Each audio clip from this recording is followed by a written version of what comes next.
Good afternoon, everyone. My name is Dan Ripke. I'm the Executive Director of the Educational Association of University Centers.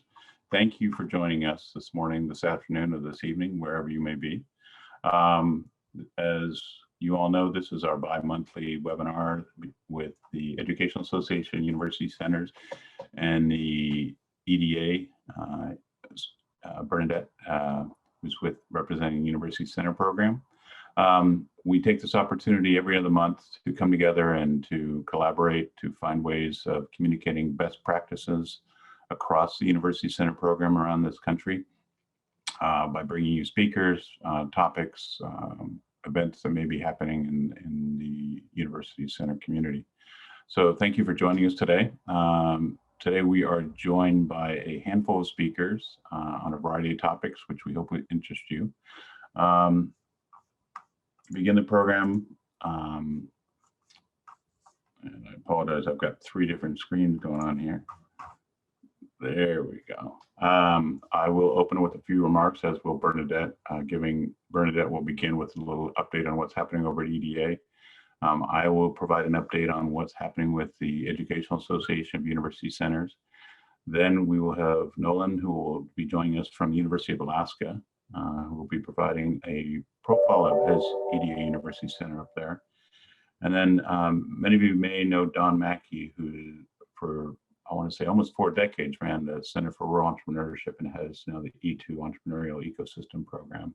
We'll provide kind of an overview of how entrepreneurship is changing in the face of the pandemic. So with that, let me turn the program over to Bernadette to give us a little update from Washington, D.C. Hey everyone, this is Bernadette Grafton. Thank you so much for joining today. I just have a couple of updates that I wanted to touch on to make sure that everyone is aware of.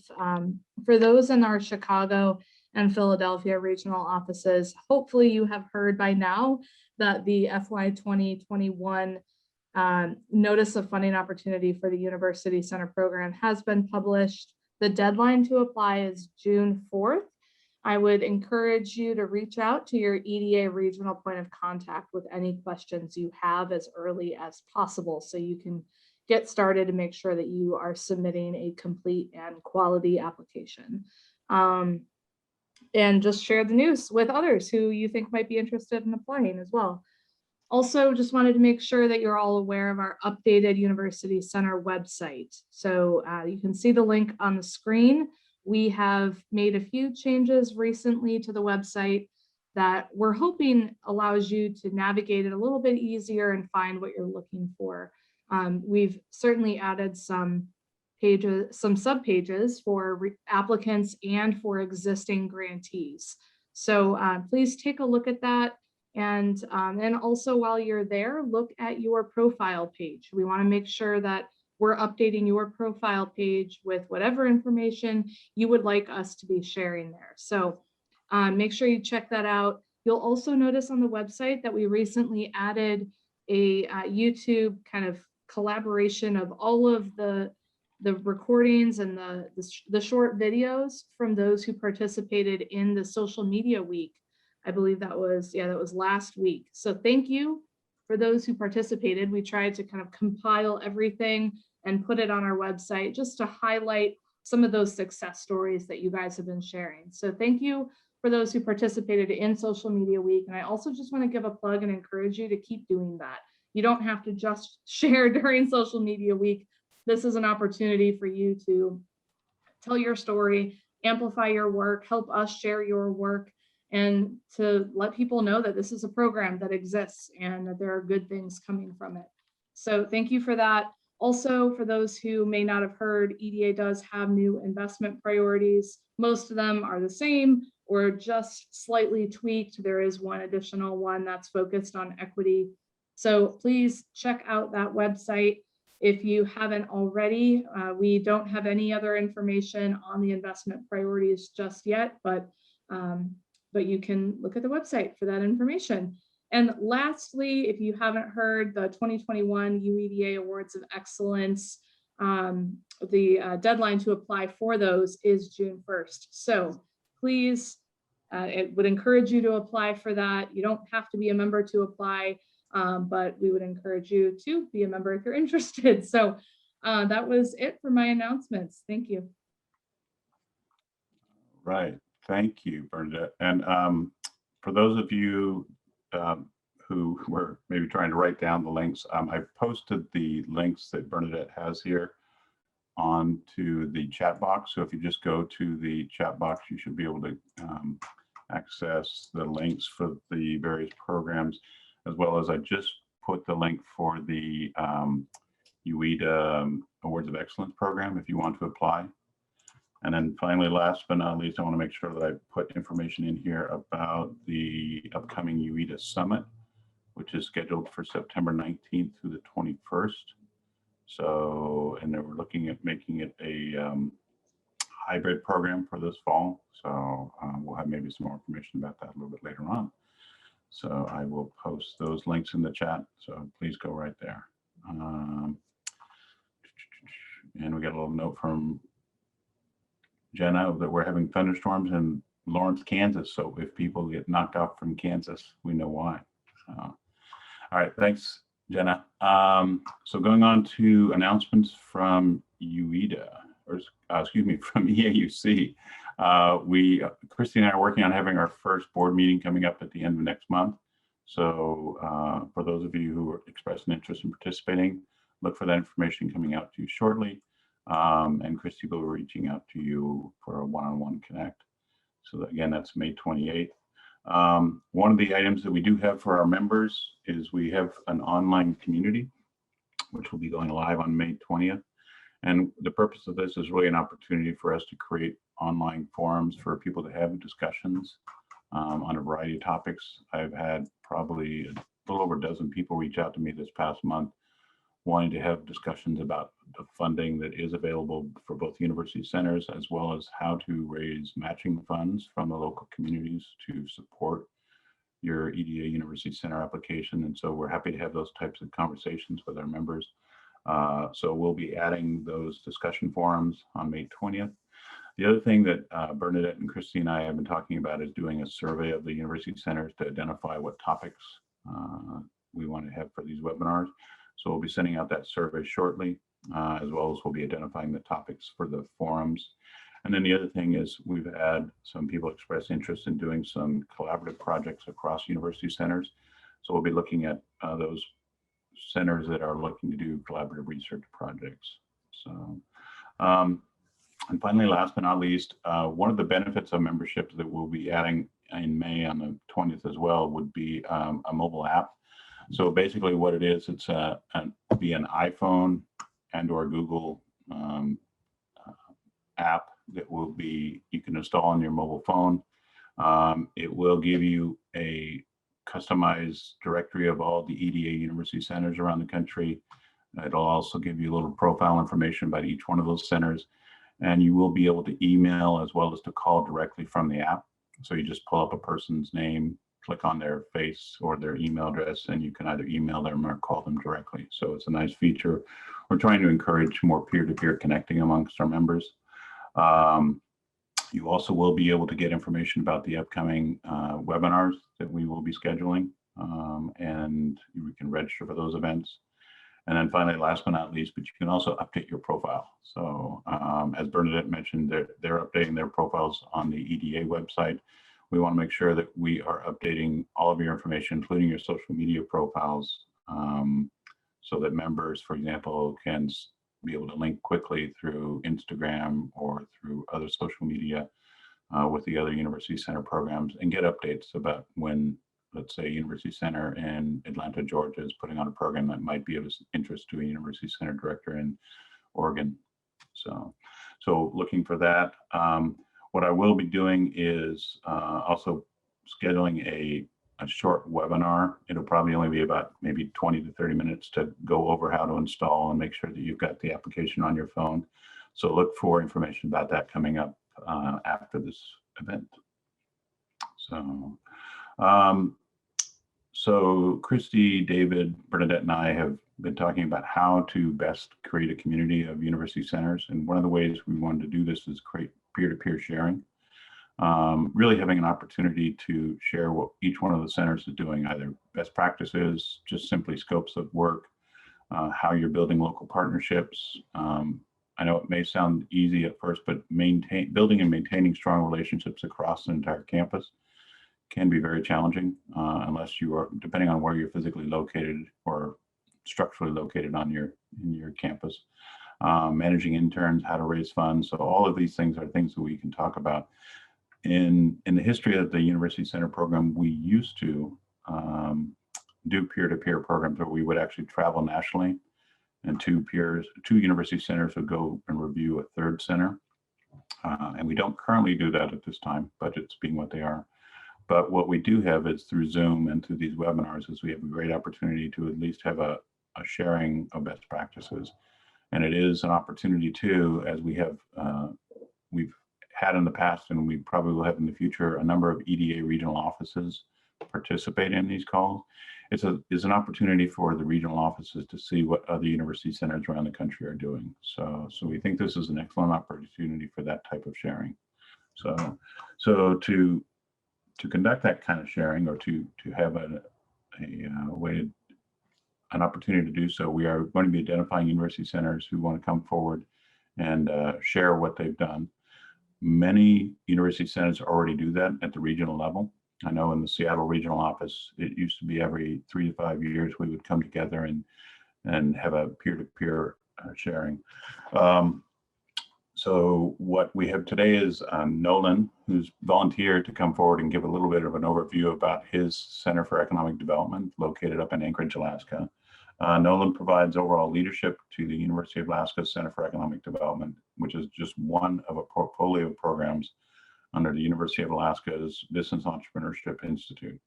Prior to taking on this role in 2014, Nolan served as the Associate Director. He's been a strategic advisor to tribal governments, municipal governments, nonprofits, and Alaska Native corporations and private businesses, helping them work on their economic goals. His areas of professional interest include feasibility studies, rural economic development, entrepreneurship, innovation policy, and engagement between public and the private sector. He is a certified economic developer through the IEDC and a former board member of UEDA. And serves on the Municipality of Anchorage Budget Advisory Commission. Nolan was named to Alaska's top 40 under 40 in 2015 and holds a master's degree from the University of Kansas and a bachelor's of arts, history, and political science. So with that, Nolan, thank you for joining us. Thank you very much, Dan. And if you can, there we go. I can share my screen. I'm Nolan Cloud. I direct the University of Alaska Center for Economic Development, and wanted to give a bit of an overview to this audience about our University Center program up here in Alaska, a little bit about how we work and what we've been focusing on, and give a bit of a sampling of the projects that we've been doing. So to start with, I think a key aspect of our program, and I think something that contributes to our success, is that we're part of this unit at the university called the Business Enterprise Institute at UAA at the University of Alaska Anchorage, and that unit is headed by Christy Bell, also of this group, and BEI hosts several different programs that work on economic development and on business assistance. And that includes our program, an EDA University Center, as well as a Small Business Development Center, the statewide Small Business Development Center, the Procurement Technical Assistance Center, the Manufacturing Extension Partnership, and a few other programs as well. And we really gain a lot from being under one roof. Back in the days when we met in person in an office, we've all been virtual for some time, of course, but this is something that benefits us a lot in terms of what we're able to do. Now, how our center is staffed, we currently have 7 people, and there's a couple of some of our temporary staff in the picture that aren't with us currently.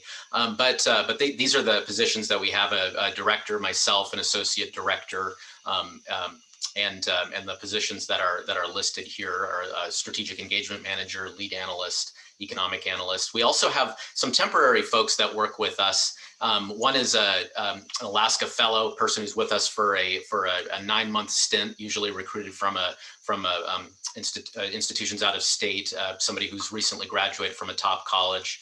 And we have an entrepreneur in residence as well working with us, who's experienced entrepreneur, and that's Catherine, and she helps us lead a lot of our entrepreneurship training and programming, and that's been a key part of our success, as well as student interns, like many of the other university centers out there.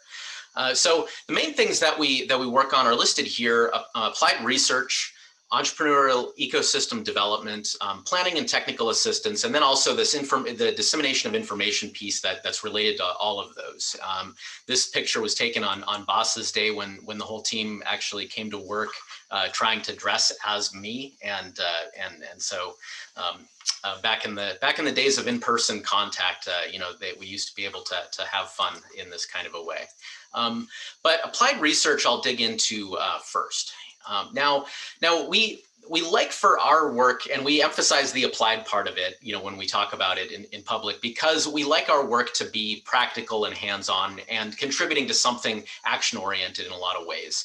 And so here are some of the projects that we've done. A large report on entrepreneurship statewide that's helped informed a lot of our work, as well as some digging into the subject of women in entrepreneurship.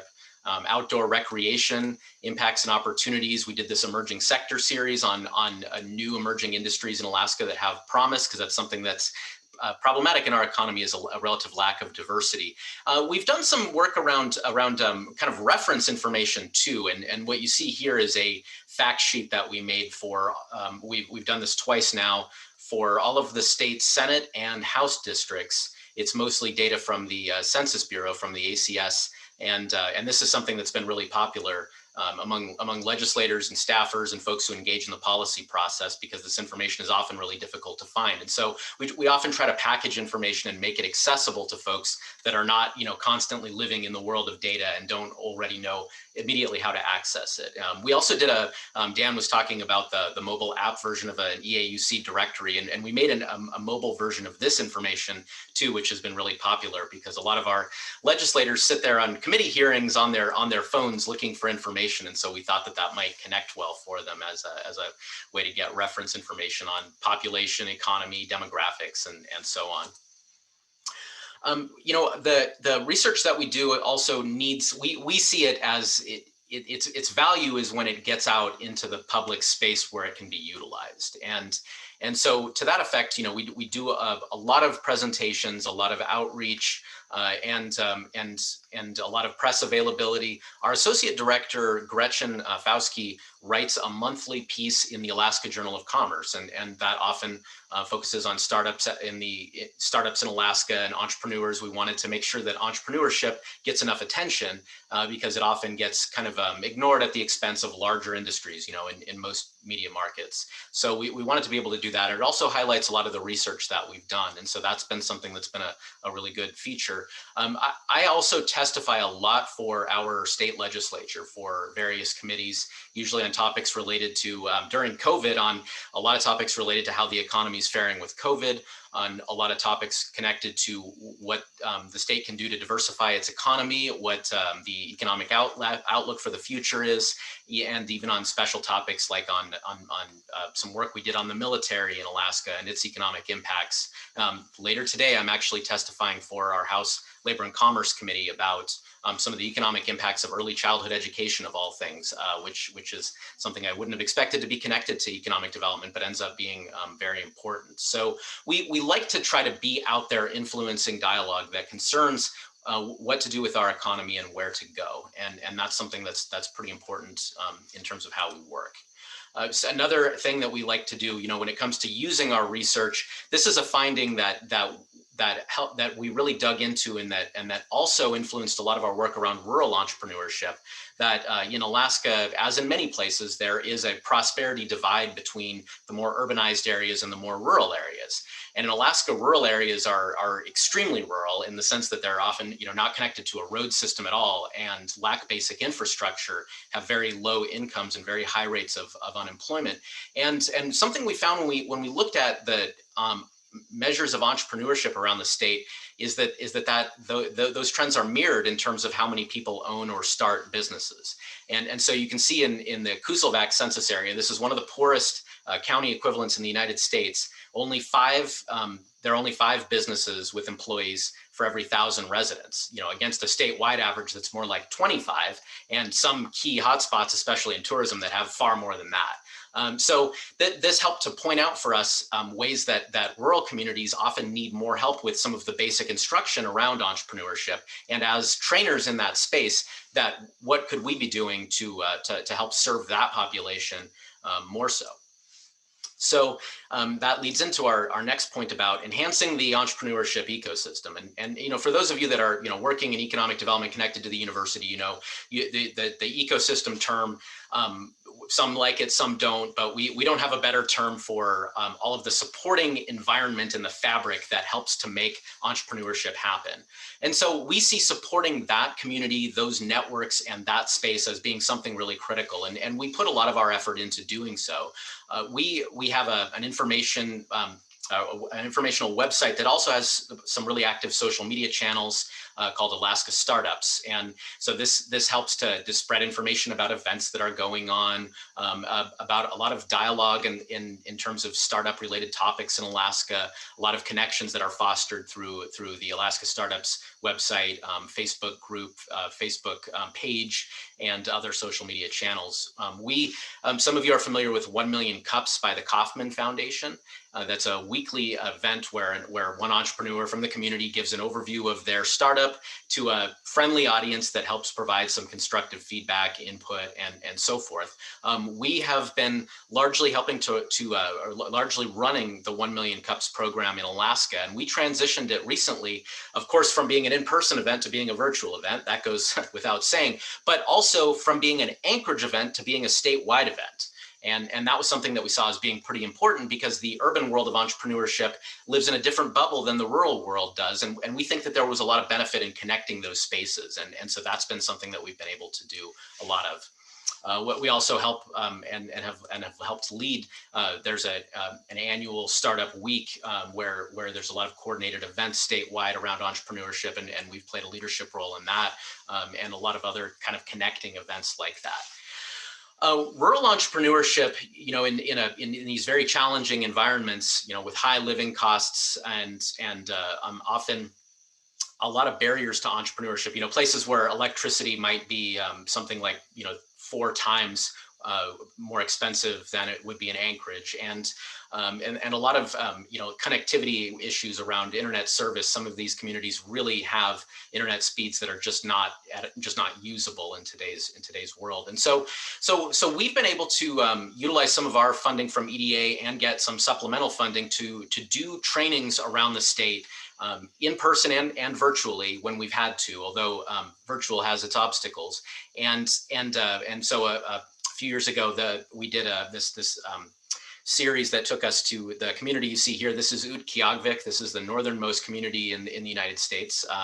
If you look at a map of Alaska, then find the very tip top of it. It's right there, and those are whale ribs behind Rochelle and Julia there that you see.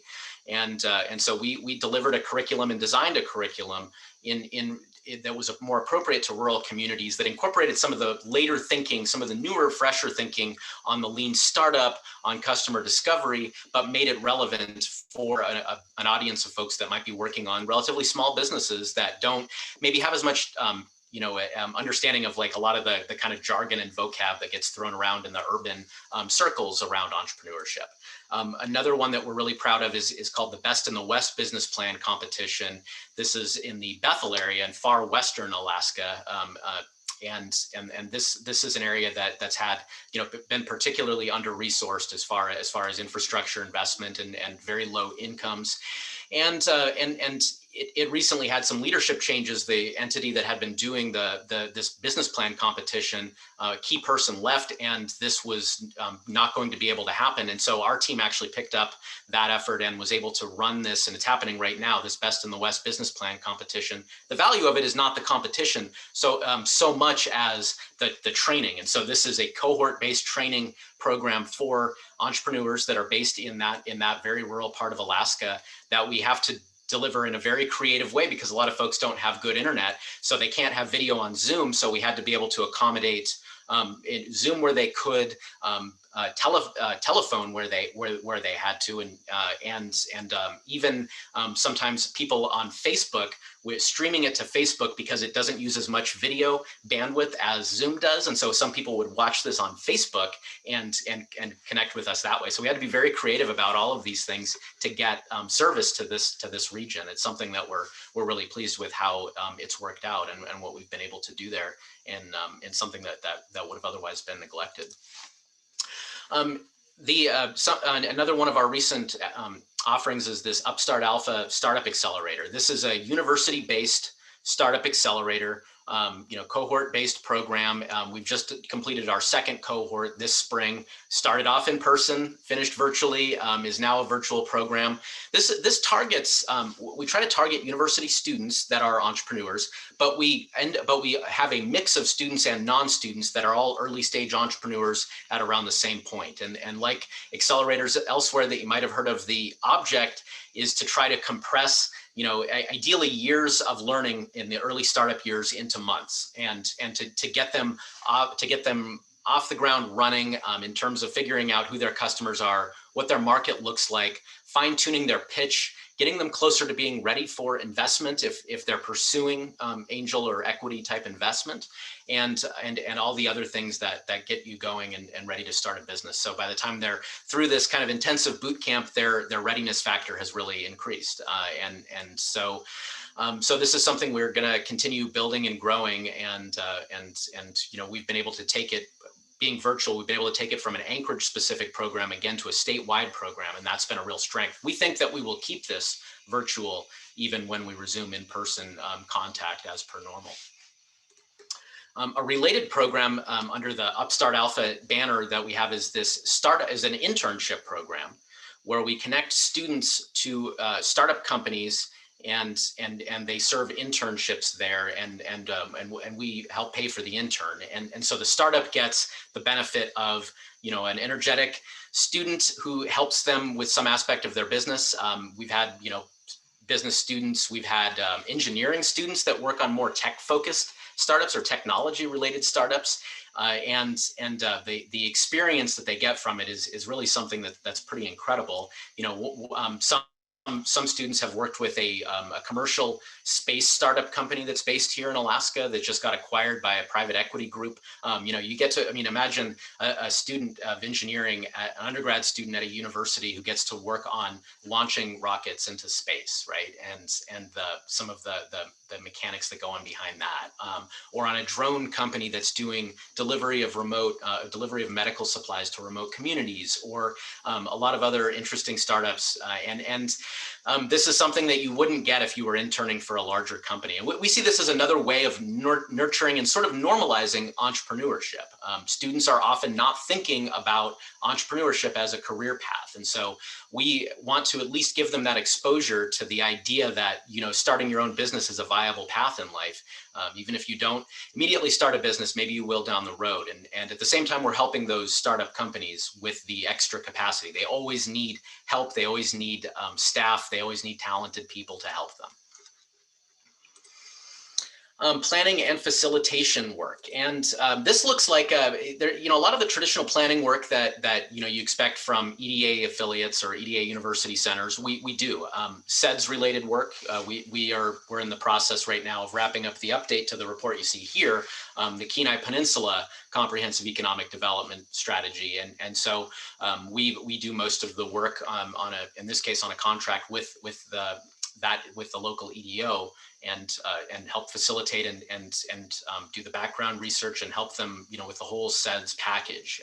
We've done this for other groups as well. And a lot of times when we're not doing, the whole SEDS, we're helping with key parts of it, interpreting the guidelines and the background research type information and other stuff, trying to position our economic development organizations for success. We work with some of the kind of newer frameworks around this too, like strategic doing, emphasizing a lot of you are probably familiar with Ed Morrison and his work with strategic doing as a more agile focused type of strategy, and we are believers in that as well, and trying to marry sometimes the traditional approaches and the more dynamic agile type approaches. One of the more agile types of approaches, we've done these sprints before, and we're gearing up to do another one. These are a group where we recruit participants from the community who try to line up to solve challenges, kind of like a hackathon type approach. In this case, we did one called Volt 49, focused on renewable energy, recruited participants to go through this 5-week process, 1 day per week for 5 weeks, to develop some kind of a solution related to an energy related problem in Alaska, and then to pitch that solution at the end of it to a judge and a panel. And the idea of it is to teach kind of some of these dynamic frameworks around problem solving and customer discovery that might help to nurture more of a community around entrepreneurship. And that's something that we see as a goal of these types of efforts, is to sort of nurture community. Another effort that started during COVID-19 and that we're continuing, we started organizing a group originally for weekly meetings, all of the state's economic development organizations. And on a big Zoom call in the early stages of the pandemic, this was all about everybody trying to figure out what the heck was going on and what can we do as we're watching the world seem to crumble around us. As things have stabilized, we continue to use this group as an information portal. And also now that funding is available under the ARPA bill and under the prior CARES Act and potentially under a new infrastructure bill, we are using this group to help sort of prioritize and shape some of the infrastructure investments that we want to see happen in Alaska. And so this group is helping to create some priority projects, shovel-ready projects, and some input on what should be funded. Because there hasn't always been a lot of project money in the last several years, people haven't been pushing, investable projects through the pipeline, when EDA might only have a budget to spend $1 or $2 million in the entire state one year. And then when they're able to spend $30 to $40 million under newer budgets, then the projects aren't developed enough to even support that. And so we're trying to really get them up to an improved state of readiness so that money can benefit communities and so people can actually apply for and receive it. And so that's something that's really dominating a lot of our work these days. So that's the end of my presentation, and so I'll hand it back to you, Dan, and get on with things. Great. We did have at least one question. If people can post their questions into the chat, that would be great. For Nolan, Cecilia, who's over in, I believe it's New Mexico. She's with the New Mexico Rainforest University Center. She said that New Mexico is also a rural state like Alaska. What are some of the best practices that you found work well in economic development in rural communities? Yeah, it's a good question. I think one of the key things that we found, and often rural means something pretty different in Alaska than at other places because of how the distance involved and the remoteness of many communities. But I think one key lesson is that not to be the outsider who shows up with all the answers, kind of, right? We like to be invited places. We like to, anytime we do a training in a community, we find a local partner who sort of co-owns it with us. And that's always been a really successful approach for us when we've done it that way. So that's certainly one thing is that there's often, and I don't know if this is the case in New Mexico or not, but there's often a sense that the outside expert is coming in with all the answers, and people kind of roll their eyes at that or feel sort of talked down to. And we really we really learn that that's something that can be really destructive if you're trying to do helpful work in a rural community. So that's one of the key lessons. Understanding that urban concepts don't translate neatly into a rural environment. You don't always have, if you're trying to, it's more work to fill a room. If you're trying to target entrepreneurs, a small percent of the population is entrepreneurs. Do you have enough of them to have, some kind of a program based around them? Those kinds of things. Great, wonderful. Do we have any other questions? All right. Well, if you have any more questions, Nolan, you're going to be on the call for a little bit? Yes, I will. Okay. feel free to, you can message him directly, or we might have some time at the end for additional questions. Let me switch over here. I have had the pleasure over my 30 plus years of working in economic development to bump into Don Mackey on a number of occasions, working in rural communities around the country, mostly in the Midwest, it seems like. But one of the programs that we were involved with early on was economic gardening back in the late 90s and early 2000s. And I know, Don, you and I worked with Chris Gibbons in some pretty rural communities, Yep. Doing some great projects. For those of you who don't know Don, Don was formerly the director of the Center for Rural Entrepreneurship. He is now leads a program called E2 Entrepreneurial Ecosystems. It's a new initiative with Network Kansas to build sustainable entrepreneurial ecosystems in North America. Don has over 40 years of community economic development and policy experience.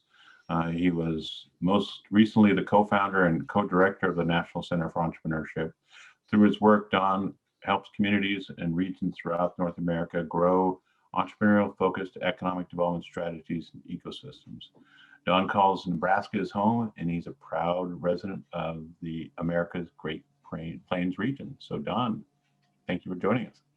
Well, Dan, thanks for having me. Good afternoon or good morning, depending on where you're at.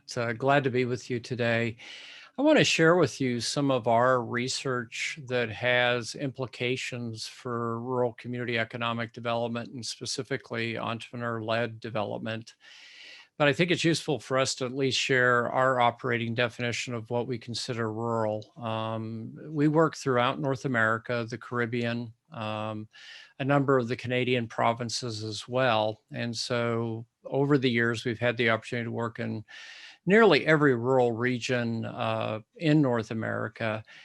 And our definition really kind of runs the gamut from small metros like Missoula, Montana, that is rooted in a rural region, to, you know, very frontier counties that, Nolan, you probably have communities that fit that definition in terms of population density per square mile. So that's kind of the waterfront. Periodically, we do get into places like Brooklyn, New York, and Los Angeles, but our work is primarily in that geography. So that's kind of where I'm speaking from. What I want to share with you are some trends that we think rural communities, rural leaders, folks like yourself should be watching.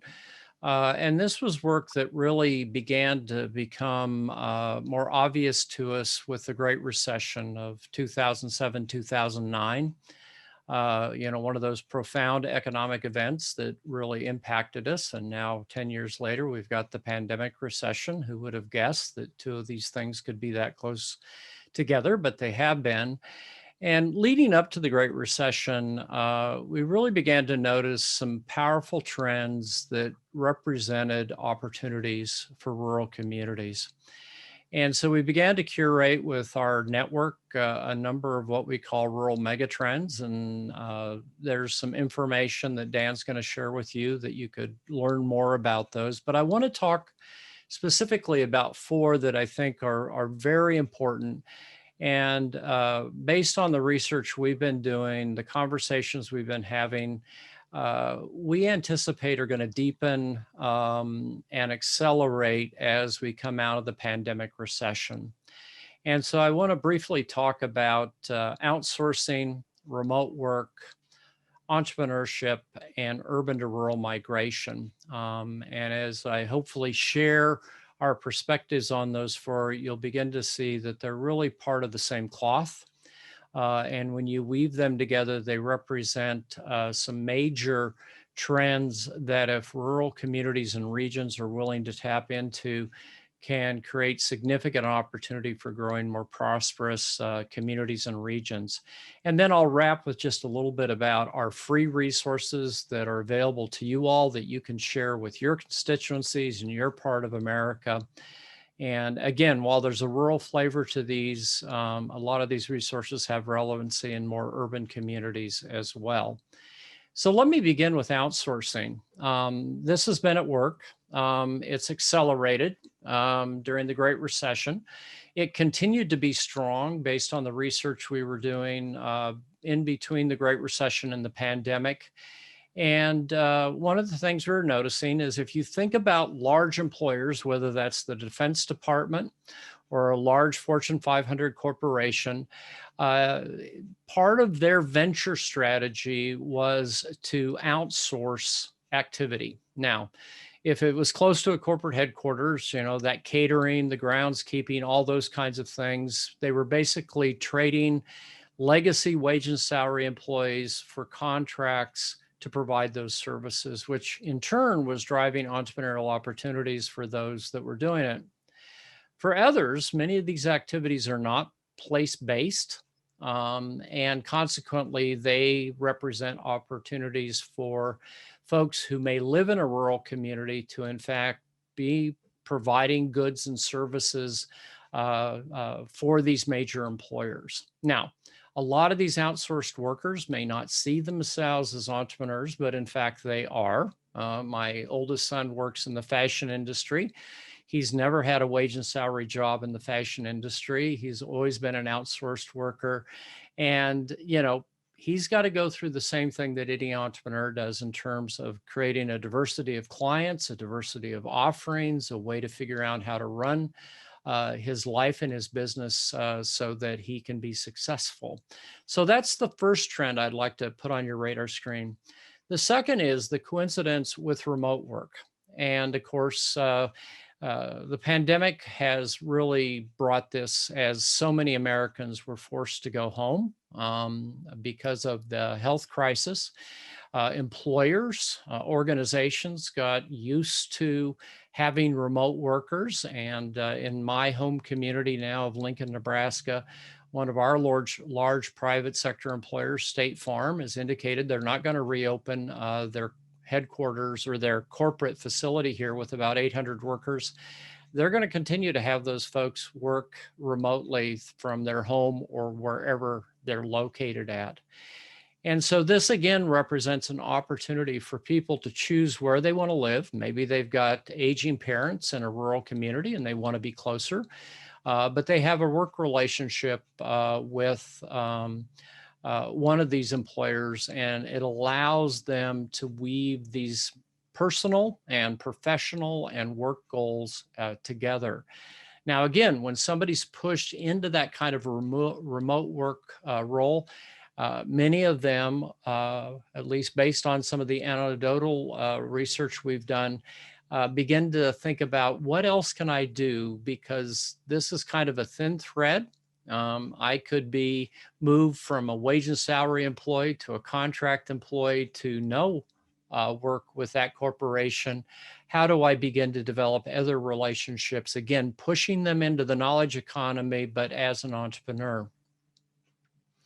The third trend is something we noticed, particularly coming out of the Great Recession. We were working with Mark Lang at the University of Wisconsin and the Your Economy Business Dynamics database that was originally developed by the Edward Lowe Foundation, the folks who brought you kitty litter. And based on that data, we began to see in all of the analytic work we were doing across the country, this surge in nascent entrepreneurship. And it made sense. As people lost wage and salary opportunities in the recession, you know, what do? You hang out your shingle and you become a consultant. You move into that self-employment reality. What we then noticed as even as the economy got stronger, those wage and salary jobs came back. About a third of those folks decided to stay in entrepreneurship. They found that they were good at it. They liked it. It fit their lifestyle. And what this means is it tended to fill up the entrepreneurial talent pipeline. And again, if you think about outsourcing, remote work, the location of this potentially means people can choose where they want to live and engage in this kind of activity. I think there's another lesson that we're learning with the pandemic recession, and that really relates to businesses pivoting. Nolan, I was really fascinated with the diversity of work that you're doing at your center. It's really impressive. My compliments. But one of the things we know is when we have a major economic downturn, some businesses fail. Some are seriously stressed and they fail in the next 3 years. But others, when they're stressed, actually do something that, you and Marion Kaufman, who created the Kaufman Foundation, was pretty successful as an entrepreneur with Marion Laboratories, said is, to be successful in entrepreneurship, you have to spend time working on your business, not just running your business. And during these periods of stress, what we're noticing is how creative, and I think you've all seen examples of this, of how entrepreneurs in the hospitality industry, for example, have pivoted, created new services, new ways to engage with their customers. And what it meant was they were spending time thinking about how their business, in this case, could survive and thrive in this crisis, but they were working on their business, not just running their business. And that pushed them back into that creative process of entrepreneurship. And we think that's going to lead to some pretty interesting venture models, approaches to how we're now seeing these hybrid ventures in rural America where there's a retail business that maybe accounts for 20% of their sales. And then they have another 80% of their sales through some kind of e-commerce business that is core to their operation, but it allows them to reach a larger number of customers in different markets, diversifying their business. The final trend is some work that we've done with Ben Winchester. Many of you may know Ben at the University of Minnesota. Ben, Randy Cantrell at the University of Nebraska, other demographers across the country began to notice this 20 years ago, this kind of counter trend of urban to rural migration, particularly of 30-year-olds.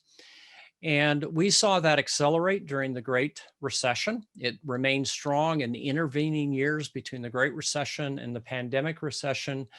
And our sense is it will continue to accelerate coming out of the pandemic recession. And part of it is being driven by, again, lifestyle choice, the ability for remote work, maybe the desire that I've now tasted entrepreneurship and I have the choice to do something different someplace else, this driver of outsourcing. These things are all kind of contributing to this opportunity that if somebody says, I want to live in a small metro like St. Joe, Missouri, or even in a smaller rural community like I grew up in Mullen, Nebraska, population 500 in the heart of the Sandhills, there's more choices there. The other thing we're seeing is a strengthening trend around retiring boomers. And just think about this for a moment. Every day in America, 10,000 boomers like myself are retiring. I haven't retired yet, but I'm changing my portfolio of where I spend my time. And over the next 3 decades, that trend will continue. Now, again, the research isn't complete, but based on what we can tell is upwards to 1/3 of those retiring boomers who now reside in larger cities are contemplating moving to smaller cities or rural areas. And recently there was some interesting research out of the Federal Reserve and the New York Times that went into this in a little more depth that's worth a good read. It's in our paper around the fact that you've got these retiring boomers who may be living in a city like Los Angeles. They've got $1.4 million in real estate. They have not been able to adequately save for their retirement.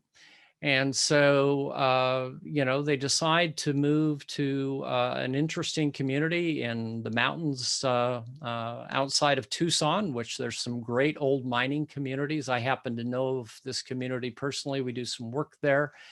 And, they sell that real estate for $1.4 million.